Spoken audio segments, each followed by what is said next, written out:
Good morning students. देखो, कल मैंने तुम्हें बताया था कि तुम्हारा बीएससी फाइनल का सिलेबस क्या है, कौन कौन से पेपर्स हैं, कौन कौन सी बुक्स हैं, कौन कौन सी यूनिट्स हैं। यूनिट्स के बारे में बताया था, कौन कौन सी यूनिट्स हैं। ठीक है, तो तुम्हें पता चल गया होगा कौन कौन सी यूनिट्स हैं, और तुम्हें ये तो पता है कि तुम्हारा पेपर किस तरीके से आता है। तो देखो, अब सबसे पहले हम शुरू करेंगे पेपर नंबर सेकंड। कौन सा? पेपर नंबर सेकंड, जो कि तुम्हारा क्या है? न्यूक्लियर।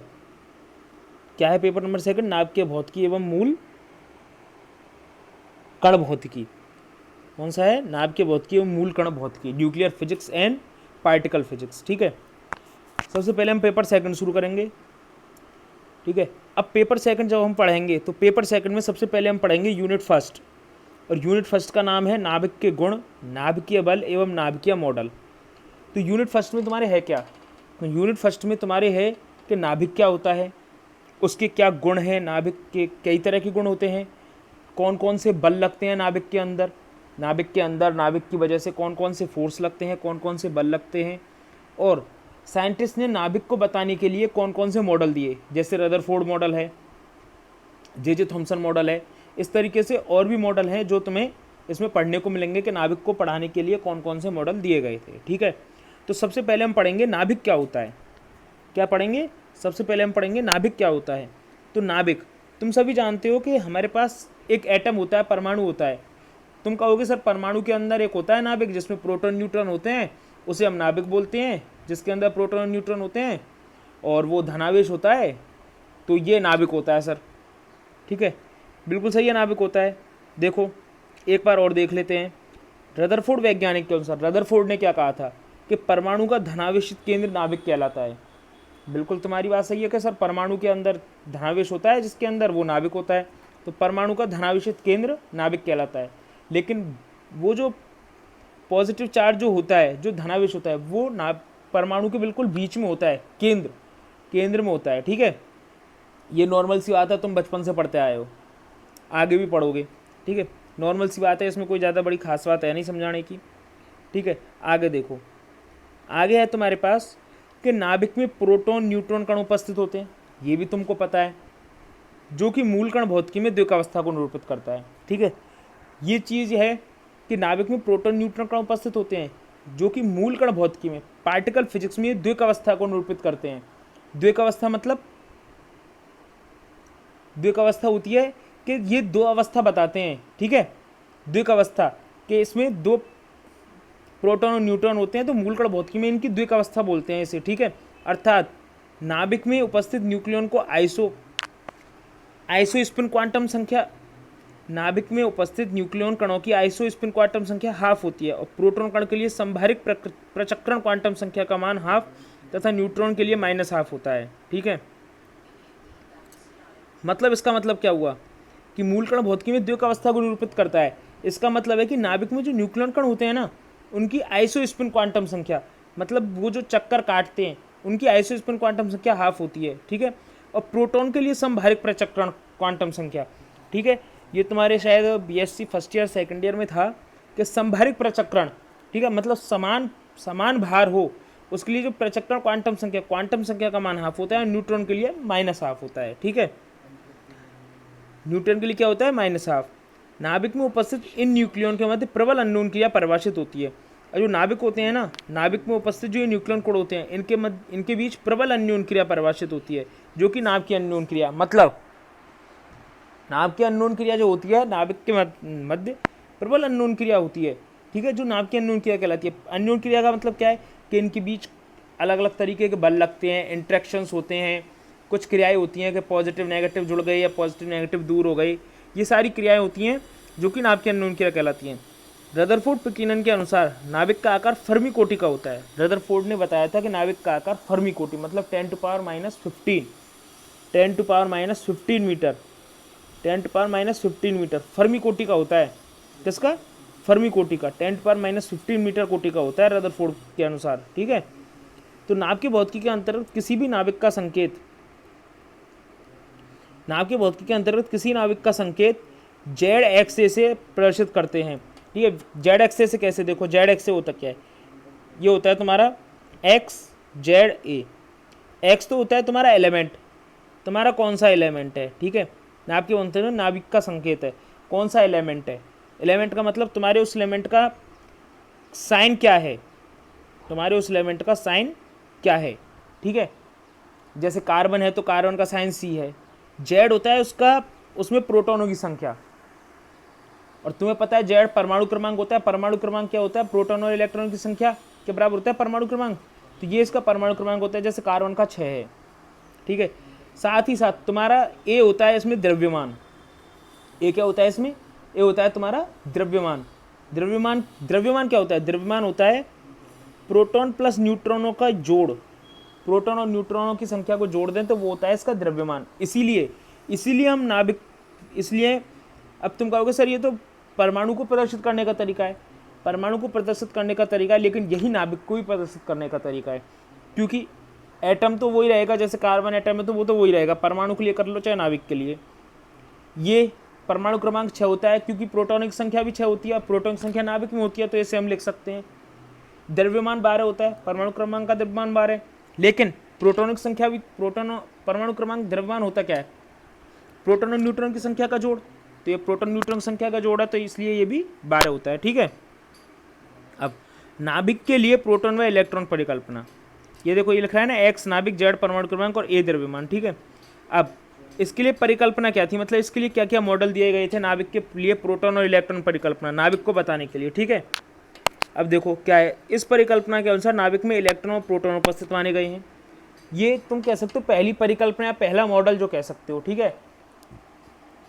मतलब एक कल्पना की गई थी कि ऐसा हो सकता है, ऐसा है नहीं, हो सकता है, ये पहली परिकल्पना थी। परिकल्पना क्या थी कि इसके अनुसार नाभिक में इलेक्ट्रॉन और प्रोटॉन उपस्थित माने गए हैं।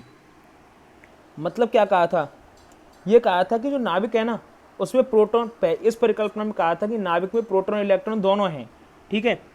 तथा इस अवस्था में यदि द्रव्यमान ए व परमाणु क्रमांक जेड है, और यदि इसकी अवस्था में द्रव्यमान ए है, परमाणु क्रमांक जेड है, तो नाभिक में प्रोटॉन की संख्या ए और इलेक्ट्रॉन की संख्या ए माइनस जेड होगी, ठीक है। जैसे ये है 92U38, U92 238, ठीक है। अब यहाँ अगर हम निकालें तो ए की वैल्यू क्या है 238, जेड की वैल्यू क्या है 92, लेकिन यहाँ ए माइनस जेड इलेक्ट्रॉन की संख्या क्या आ गई 140, जो कि क्या है गलत है। मतलब यहाँ से तुम्हें पता चल रहा है परिकल्पना गलत है, और देखो कैसे गलत है वो आगे बताया है। अर्थात यहाँ प्रोटॉनों की संख्या 238 व इलेक्ट्रॉनों की संख्या 146 होगी, 146 आएगा, ठीक है। क्या होगी 146, ठीक है। यहाँ आ गई इलेक्ट्रॉन की संख्या। आगे बताएंगे कि ये कैसे यहाँ गलत क्यों हुआ, ठीक है। जैसे ये है 7, 7 and 14, A14 Z7 A minus Z7, अर्थात यहाँ प्रोटॉन की संख्या 14 व इलेक्ट्रॉन की संख्या 7 होगी। यहाँ प्रोटॉन की संख्या भी 7 ही होगी, ठीक है। यहाँ प्रोटॉन की संख्या भी 7 होगी और इलेक्ट्रॉन की संख्या भी 7 होगी, ठीक है ना। 14 गलत लिख रहा है, प्रोटॉन की संख्या 7, इलेक्ट्रॉन की संख्या भी 7 होगी, ठीक है। क्या होगी, प्रोटॉन की संख्या भी 7 और इलेक्ट्रॉन की संख्या भी 7, ठीक है। लेकिन अब ये जो परिकल्पना आई थी, अब इस परिकल्पना को हम असफल कैसे कहें भाई, इसको असफल भी तो कहना है, कैसे कहना है भाई ये असफल क्यों हुई। तो इसको असफल कहने के कुछ कारण थे, ये कुछ नियम थे उनको समझा नहीं पाई, इसलिए ये असफल हो गई, ठीक है। कि ये असफल क्यों हुई, तो उसका पहला कारण था कि कोणीय संवेग को समझाने में असफल था। ये जो परिकल्पना थी ये कोणीय संवेग को नहीं समझा पाई, किसको, ये कोणीय संवेग को नहीं समझा पाई। ये परिकल्पना कोणीय संवेग को नहीं समझा पाई कि कोणीय संवेग क्या होता है, ठीक है। कोणीय संवेग को समझाने में असफलता मिली थी इसे। वो क्या थी, यदि किसी नाभिक की द्रव्यमान संख्या ए हो तो किसी निश्चित दिशा में कोणीय संवेग निम्न प्रकार से प्रदर्शित किया जाएगा। नाभिक की द्रव्यमान संख्या ए है तो कोणीय संवेग किस प्रकार से दिखाएंगे, जे जेड मैक्स बराबर जे एच बार। तो जे जेड मैक्स बराबर जे एच अपन 2 पाई, एच बार की वैल्यू एच अपन 2 पाई होती है, जे हो गई कुल क्वांटम संख्या, ठीक है। अब यदि ए सम हो तो कोणीय संवेग एच पाई के पूर्णांक गुणज के रूप में होगा। अब यदि मान लो ए सम है, द्रव्यमान संख्या सम है, तो ये एच बार के पूर्णांक के गुणज के रूप में होगा। जे जेड बराबर 0 एच बार एच 2 एच बार 3 एच बार, ठीक है। लेकिन ए विषम हो तो कोणीय संवेग विषम अर्धपूर्णांक के रूप में होगा, इस तरीके से ही तो होगा, ठीक है। एच बार अपॉन 2 जे जेड मैक्स की वैल्यू, ठीक है ना। अब आगे देखो,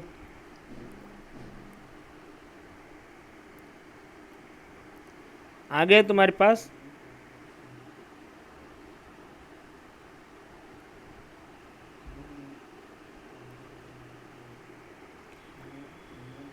आगे है तुम्हारे पास 7 and 14, 7 and 14 है तुम्हारे पास न्यूट्रॉन के लिए। देखो उदाहरण के रूप में ये है A14 जैसे नाइट्रोजन में प्रोटॉन इलेक्ट्रॉन की परिकल्पना के अनुसार 14 प्रोटॉन 7 इलेक्ट्रॉन होते हैं। 7 प्रोटॉन 7 इलेक्ट्रॉन होते हैं। यहाँ प्रोटॉन की संख्या सम होने के कारण कुल क्वांटम संख्या सदा पूर्णांक प्राप्त होगी, परंतु यहाँ इलेक्ट्रॉन संख्या विषम आता है, इसके लिए कुल क्वांटम संख्या एक विषम पूर्णांक होगी। इस अवस्था में यदि प्रोटॉन व इलेक्ट्रॉन की कुल क्वांटम संख्या देखी जाए तो वह विषम पूर्णांक प्राप्त होती है। ठीक है, मतलब क्या है कि देखो प्रोटॉन तो इसका द्रव्यमान 14 है। क्या है? इसका द्रव्यमान 14 है। ठीक है, द्रव्यमान क्या है? 14।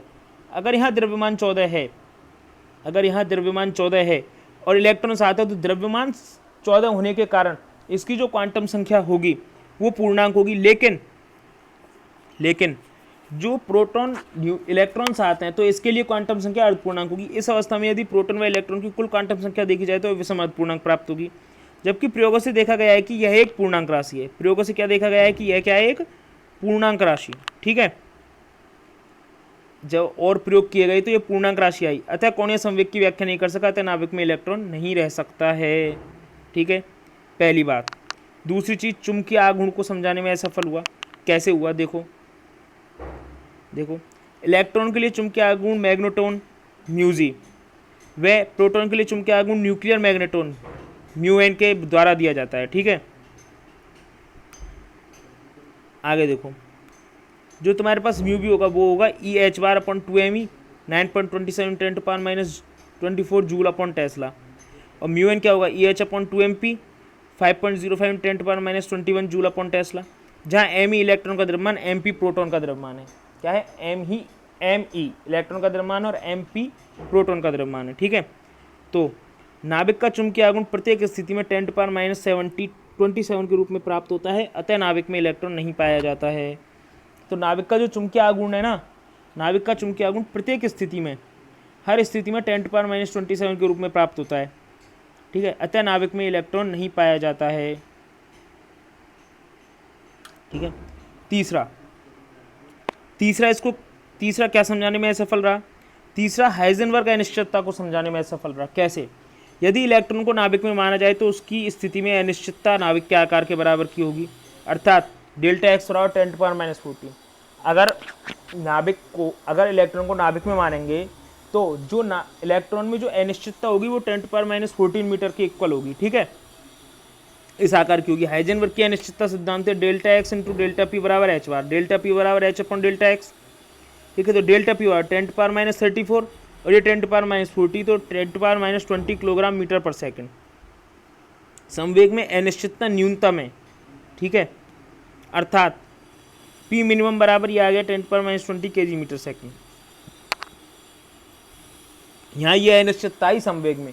लेकिन अगर हम आगे देखें ऊर्जा संवेग समीकरण से, तो E² बराबर P² C² plus M² C⁴ होता है। E बराबर इनका रूट कर दिया। P मिनिमम की वैल्यू ये है, ME की वैल्यू ये है 9.1 10⁻31। अगर हम ये रखें तो यहाँ E की वैल्यू ये आएगी, यहाँ द्वितीय पद प्रथम पद के सापेक्ष नगण्य मान लिया जाएगा। ठीक है, वैल्यू रख दी।